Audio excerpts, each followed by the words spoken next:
Bogor, Jawa Barat. Kita dengarkan pernyataan dari Presiden Joko Widodo. Assalamualaikum warahmatullahi wabarakatuh. Bapak Ibu, saudara-saudara sebangsa setanah air, pagi tadi saya telah memimpin rapat terbatas secara virtual tentang Undang-Undang Cipta Kerja bersama jajaran pemerintah dan para gubernur. Dalam undang-undang tersebut terdapat 11 klaster yang secara umum bertujuan untuk melakukan reformasi struktural dan mempercepat transformasi ekonomi.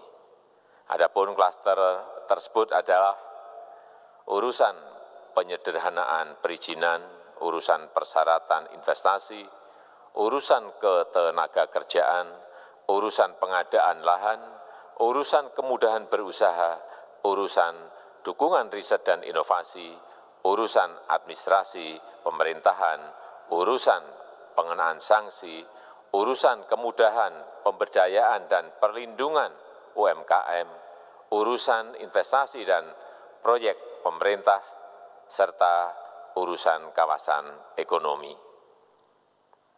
Dalam rapat terbatas tersebut, saya tegaskan mengapa kita membutuhkan Undang-Undang Cipta Kerja.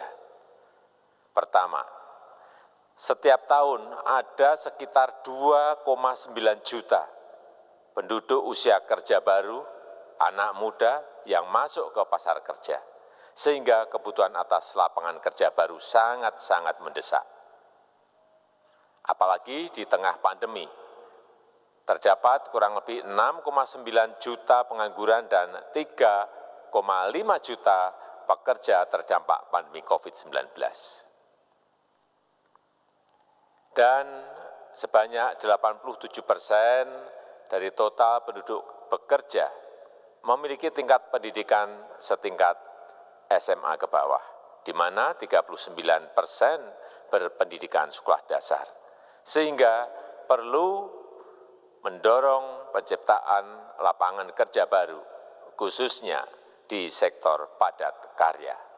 Jadi, Undang-Undang Cipta Kerja bertujuan untuk menyediakan lapangan kerja sebanyak-banyaknya bagi para pencari kerja serta para pengangguran. Kedua, dengan Undang-Undang Cipta Kerja akan memudahkan masyarakat, khususnya usaha mikro kecil, untuk membuka usaha baru. Regulasi yang tumpang tindih dan prosedur yang rumit dipangkas. Perizinan usaha untuk usaha mikro kecil (UMK) tidak diperlukan lagi, hanya pendaftaran saja. Sangat simpel. Pembentukan PT atau perseroan terbatas juga dipermudah. Tidak ada lagi pembatasan modal minimum. Pembentukan koperasi juga dipermudah. Jumlahnya hanya 9 orang saja. Koperasi sudah bisa dibentuk. Kita harapkan akan semakin banyak koperasi-koperasi di tanah air. UMK, usaha mikro kecil, yang bergerak di sektor makanan dan minuman, sertifikasi halalnya dibiayai pemerintah, artinya gratis. Izin kapal nelayan penangkap ikan misalnya, hanya ke unit kerja Kementerian KKP saja. Kalau sebelumnya harus mengajukan ke Kementerian KKP, Kementerian Perhubungan, dan instansi-instansi yang lain. Sekarang ini cukup dari unit di Kementerian KKP saja. Ketiga, Undang-Undang Cipta Kerja ini akan mendukung upaya pencegahan dan pemberantasan korupsi. Ini jelas karena dengan menyederhanakan, dengan memotong, dengan mengintegrasikan ke dalam sistem perizinan secara elektronik, maka pungutan liar, pungli dapat dihilangkan. Namun, saya melihat adanya unjuk rasa penolakan Undang-Undang Cipta Kerja yang pada dasarnya dilatar belakangi oleh disinformasi mengenai substansi dari undang-undang ini dan hoax di media sosial. Saya ambil contoh, ada informasi yang menyebut tentang penghapusan UMP, upah minimum provinsi, UMK, upah minimum kota kabupaten, UMSP, upah minimum sektoral provinsi.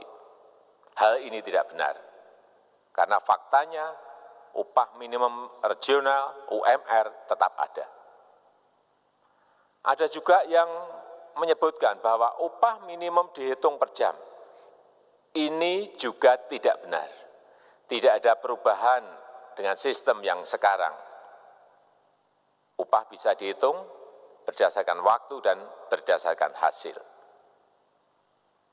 Kemudian adanya kabar yang menyebutkan bahwa semua cuti sakit, cuti kawinan, cuti khitanan, cuti baptis, cuti kematian, cuti melahirkan, dihapuskan. Dan tidak ada kompensasinya. Saya tegaskan juga ini tidak benar. Hak cuti tetap ada dan dijamin.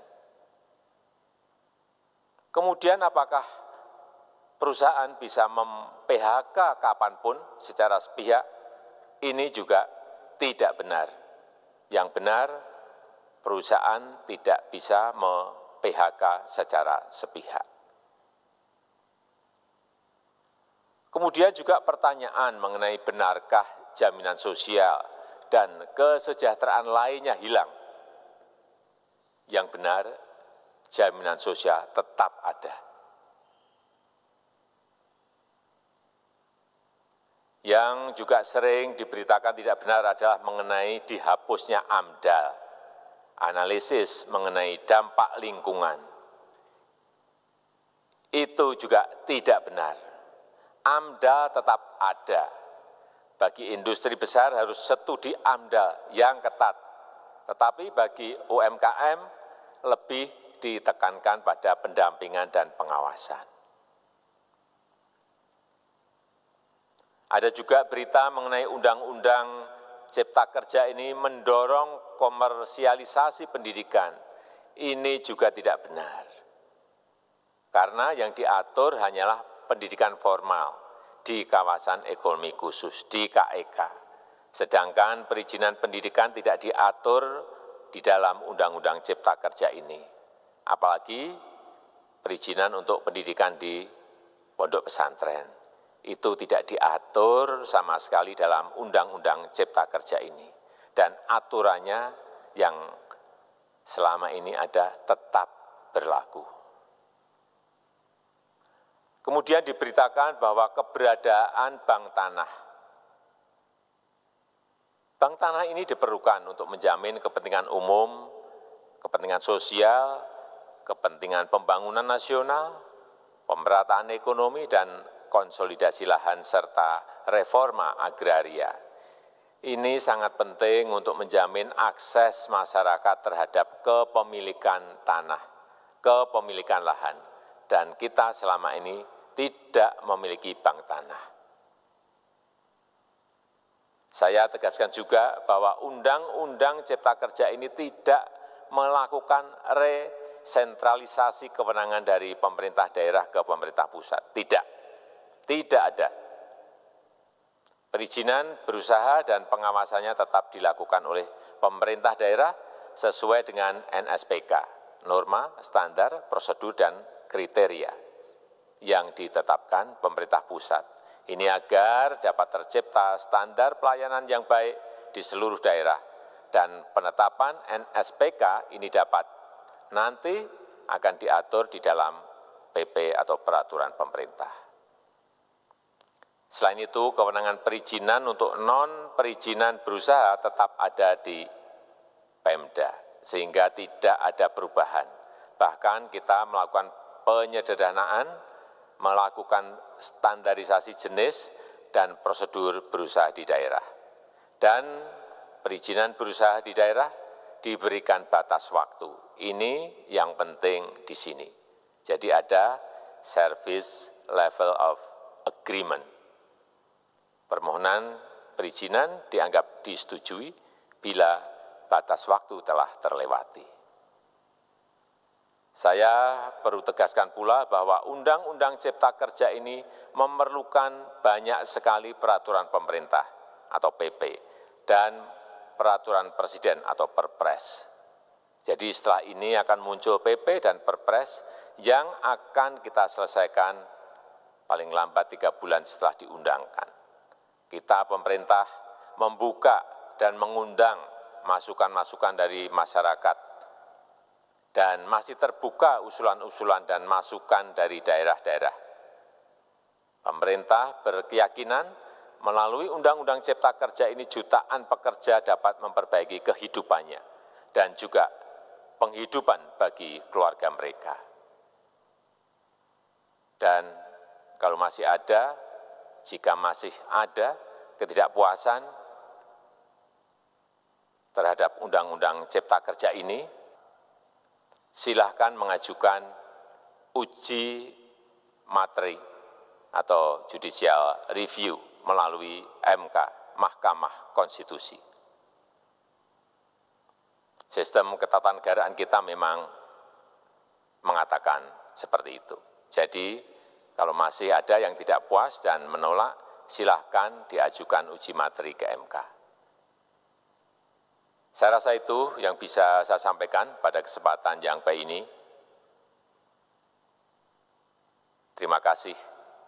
Wassalamualaikum warahmatullahi wabarakatuh.